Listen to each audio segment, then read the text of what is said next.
nuts. I know that Lord Kilburn is inside the northern mountain. I just know it. Last time I was here, I looked for him in there, and I found him.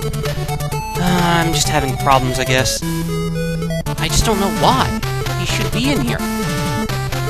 Let's search the trees. Remember, he should be inside the north of Area C3. I just don't know why I'm not able to find him.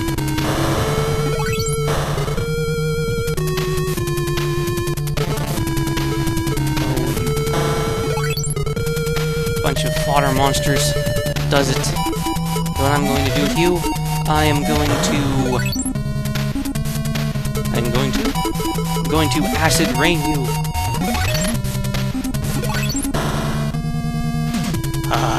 Yeah.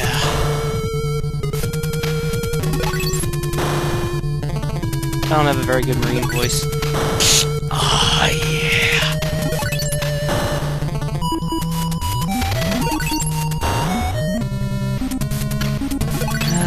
Starcraft, you will be remembered in our minds and hearts.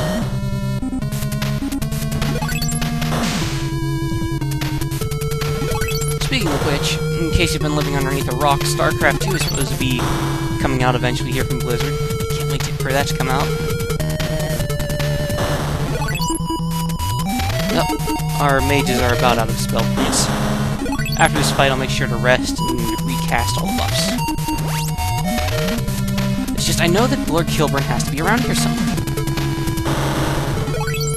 Crazy old mustached coot.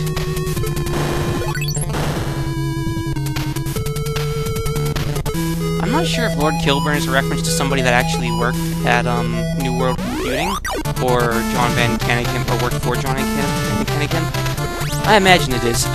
Most of these things are kind of in references. Like if you've ever seen Crag Hack, you can't see him here, but if you play it on the PC version, that'll be the first time you ever see him. First time of many. He reappears inside of I don't know, they keep reappearing all the way to. What the heck? Okay, I guess that mountain is walk-throughable. And here's a little valley. That's not what Lord Kilburn looks like, mind you. It's just some graphics they made. Take this map and explore the desert. Report your findings to the lords, then they will understand. What I think that graphic is supposed to represent is more of the plot line that's going on. Yes, definitely accept. I think it means that we're on a quest now, but... what does that mean? Well, we're going to start exploring the desert. That also means we're going to fly out of here. I'm going to fly back to New Sorpagal. Just remember that he's inside the northern mountains inside of Area C3. If you come to a dead end through a bunch of trees, look for a hidden exit, and you'll be able to find him. We're going to strike camp right here inside of town. Blah, blah, blah, blah, blah, blah, blah. I know that people keep talking about the temples being the thing to do. You know, go to the temple, donate to them a lot, and you get a lot of protections back on you. Some people are a big fan of that. I'm not, because I'm not sure how much it costs inside the PC version, but it's your level times 10 worth of gold that you have to pay to the temple, and that gets very steep whenever you start to be about level 10, and you have to donate, like, I don't know, 5, 6, 7 times to get that protection. I'd just rather not do it.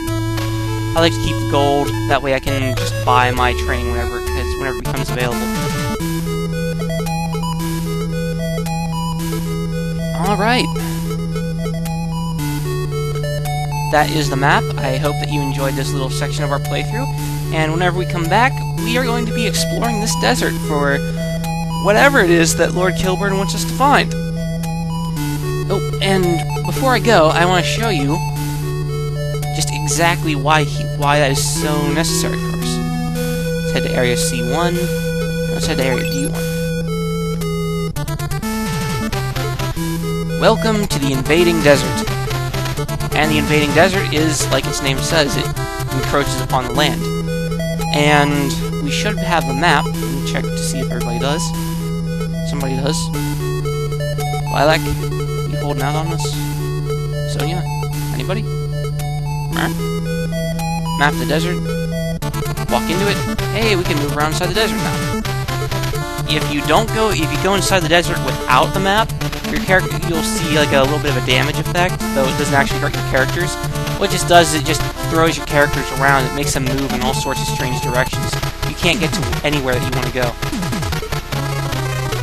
And yes, monsters inside the desert are rather dangerous, like the 5-headed Hydra.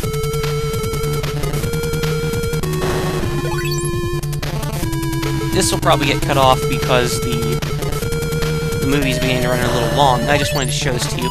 If I can, I'll return back to New Sorpagal, and I will close off this adventure. But if not, well, you know what's going on pretty much. I'm going to be exploring the desert inside of our next walkthrough. Playthrough, whatever. Really, I should just be casting Acid Storm, not Fireball. Fireball is really wasteful on creatures that are that weak. Now, granted, if you have a room full of very strong monsters, then you want to cast Fireball, but these aren't powerful at all. These are only like level 1, level 2 trash. Oh well, what can you do?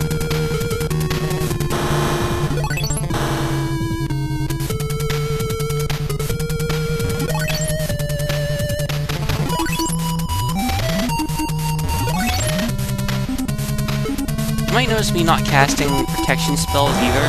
It's probably not a good idea, but it's just so hard to be able to plan out monsters that you're going to fight in advance. I mean, not even red dragons seem to breathe fire, so just to give you an example of how hard it is to plan ahead for the monsters that you fight.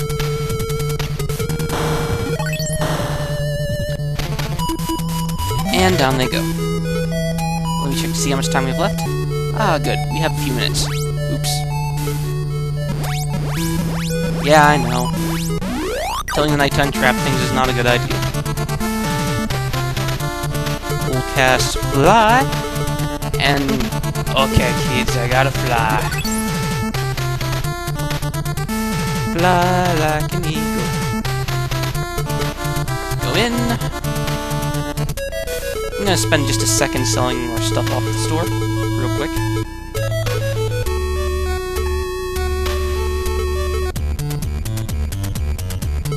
Yes, so...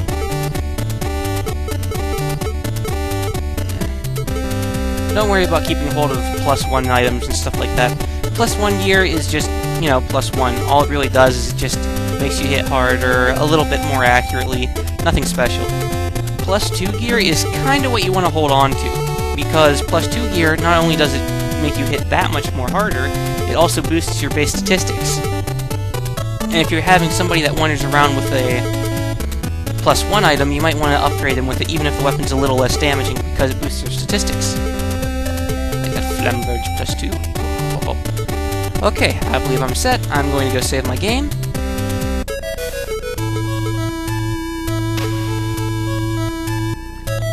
Strike camp here real quick. I like coming back to a party that's fully healed.